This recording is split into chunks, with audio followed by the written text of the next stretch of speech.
Dear students, this is exercise 3.6. Find out the value of the following by using logarithm table. ठीक है, अब क्या कर रहे हैं, हमें 86 को मल्टीप्लाई करना है 0.45 से. इसको डायरेक्ट मल्टीप्लिकेशन कर सकते थे हम, लेकिन अब क्या कर रहे हैं, हम लोगैरिथम टेबल की मदद से हम इन दोनों की लॉग वैल्यूज़ निकाल रहे हैं और उसको सिंप्लीफाई करके इनका रिजल्टेंट फाइंड आउट करें. ठीक है, देखिए क्वेश्चन सिंपल है. कैसे स्टार्ट करेंगे, हमने पहले सपोज किया कि let x is equal to 86 into 0.45. Clear. Apply किया हमने, apply log on both sides. ठीक है, जब लॉग अप्लाई किया this will be log x is equal to log 86 into 0.45. Clear. चलें जी, अब क्या कर रहे हैं, लॉ भी अप्लाई कर रहे हैं. So log x is equal to log 86 plus log of 0.45. ठीक है, इनकी लॉग वैल्यूज़ फाइंड आउट करते हैं. So x is equal to first bracket में द लॉग वैल्यू ऑफ 86 आ जाएगा, प्लस सेकंड ब्रैकेट में लॉग ऑफ 0.45 आ जाएगा.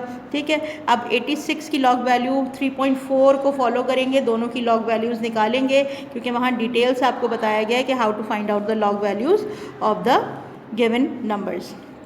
इट विल बी, आपके पास आ जाएगा 1.9345. क्लियर.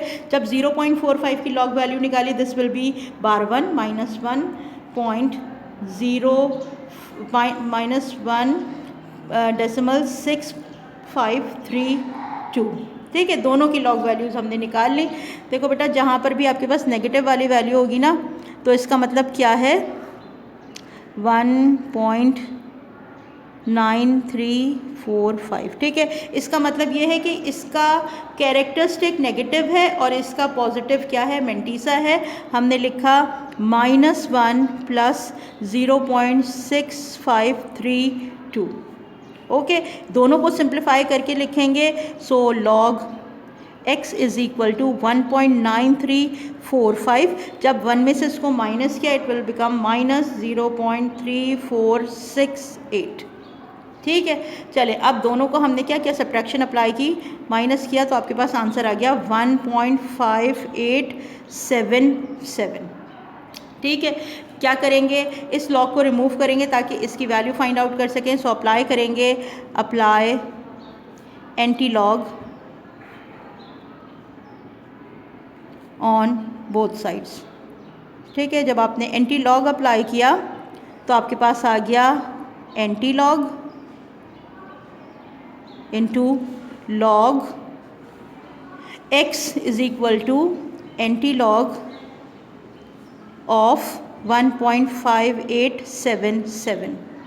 ठीक है, देखें अब क्या किया, लॉग और anti log will be cancelled out. इसका मतलब x की वैल्यू क्या आ जाएगी, एंटी लॉग ऑफ 1.5877. ठीक है, रफ में देखा हमने लिखा इसका कैरेक्टरिस्टिक जो है वो 1 है, इसका मेंटीसा जो है दिस इज़ 0.5877. ठीक है, गो थ्रू द वीडियो 3.5 जहाँ डिटेल से बताया गया कि how to find out the anti log of any value. So antilog जब हमने फाइंड आउट किया इट विल बिकम 3870. कैरेक्टरिस्टिक को देखते हुए डेसिमल अप्लाई करेंगे. If characteristic is 1 decimal will be after 2 places. ठीक है, 1 2 दो डिजिट के बाद आपने डेसिमल लगा दिया. Therefore answer is 38.70. This is the value of the multiplication of these two values. ठीक है, अब आपको समझ में आ गया कि how to do logarithm on different values. चलें अब एक और क्वेश्चन सॉल्व करते हैं. Student, this is question number 2 of exercise 3.6. ठीक है, we have to find out the value of 85.7 into 2.47 over 8.89. ठीक है, इसको क्या करना है, सॉल्व करना है with the help of logarithm table. और क्या करना है, इसकी वैल्यू फाइंड आउट करनी है. चलें अब क्या किया, स्टार्ट किया अपने क्वेश्चन को. Let x is equal to 85.7 into 2.47 upon 8.89. ठीक है, लॉग अप्लाई करेंगे, apply log on both sides. जब आपने लॉग अप्लाई कर दिया ये बन गया log x is equal to log of 85.7 into 2.47 upon 8.89। ठीक है, लॉज अप्लाई करेंगे लॉग के, तो आपके पास बन जाएगा log x is equal to log of 85.7। ठीक है, मल्टीप्लाई हो रहा था तो प्लस हो जाएगा, लॉग ऑफ 2.47 माइनस डिवाइड जो है वो माइनस हो जाएगा, विल बी लॉग ऑफ 8.89। ठीक है, तीनों वैल्यूज़ पे लॉ अप्लाई कर दिया। अब इन पे लॉग की वैल्यूज़ इनकी फाइंड आउट कर रहे हैं। सो पहला bracket for the value of log 85.7, दूसरा bracket for the log value of 2.47 minus तीसरा ब्रैकेट किसके लिए है, लॉग ऑफ 8.89 के लिए। ठीक है, चलें पहले वाले की लॉग वैल्यू निकाली तो आपके पास आ गया 1.9330। ठीक है, यानी 1.3990 is the log value of 85.7। ठीक है, with the help of log table, logarithm table से हमने दूसरी वैल्यू निकाली, यानी लॉग ऑफ 2.47 इज़ 0.392 ठीक है, जब हमने लॉग वैल्यू 8.89 की निकाली, दिस विल बी 0.9489।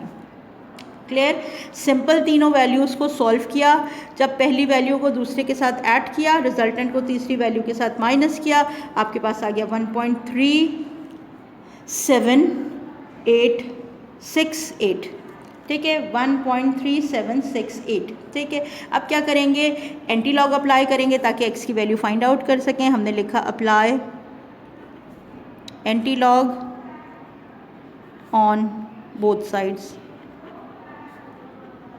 ठीक है, दिस विल बी x, आपके पास आ गया anti log into log x is equal to anti log of 1.3768। ठीक है, log and anti log will be simplified और x की वैल्यू क्या आ जाएगी, एंटी लॉग ऑफ 1.3768।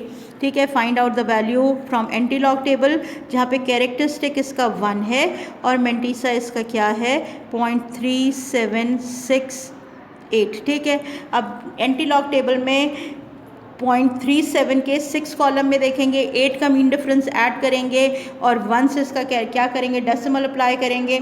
जब हमने एंटी लॉग की वैल्यू निकाली, दिस इज़ 2381। ठीक है, अब देखो कैरेक्टरिस्टिक इसका 1 है तो 2 डेसिमल के 2 प्लेसेस के बाद हम डेसिमल अप्लाई करेंगे, इसका मतलब 23.81 is the answer. Dear students, question number 9 of exercise 3.6, 86.2 whole square into 37.37 over 591। ठीक है, अब हमने क्या किया, देखिए पिछले क्वेश्चंस की तरह लिखा हमने कि let x is equal to जो भी आपके पास गिवन वैल्यू थी, अप्लाई किया log on both side, so log x is equal to log 86.2 whole square into 37.37 divided by 591। ठीक है, लॉ अप्लाई किए तो आपके पास बन गया 2, क्योंकि पावर जो थी वो क्या हो जाएगी, कोफिशिएंट बन जाएगी, यानी 2 log of 86.2 plus log of 37.37 minus log of 591। ठीक है, तीनों की लॉग वैल्यूज़ अप्लाई की, आप लॉग टेबल देखेंगे, तीनों की लॉग वैल्यूज़ निकालेंगे। सो फर्स्ट जो आपके पास 86.2 की लॉग वैल्यू आ जाएगी 1.9355, 37.37 की लॉग वैल्यू है आपके पास 1.5725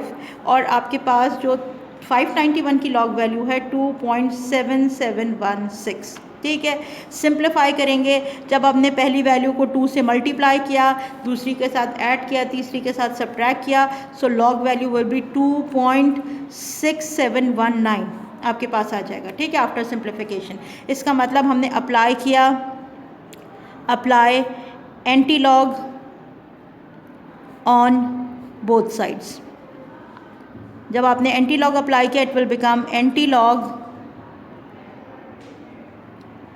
log x is equal to anti log of 2.6719, log and anti-log will be cancelled out and anti-log of 2.6719, ठीक है। कैरेक्टरिस्टिक इसका जो है वो 2 है और मेंटिसा इसका जो है 0.6719 है। हमने x की वैल्यू फाइंड आउट की, जब 0.67 के फर्स्ट कॉलम में 1 कॉलम में देखा और 9 का मीन डिफरेंस आपने ऐड किया, इट विल बिकम 4698, ठीक है। कैरेक्टरिस्टिक इसका 2 है, देयरफॉर हम क्या करेंगे, 3 प्लेसेस के बाद डेसिमल अप्लाई करेंगे।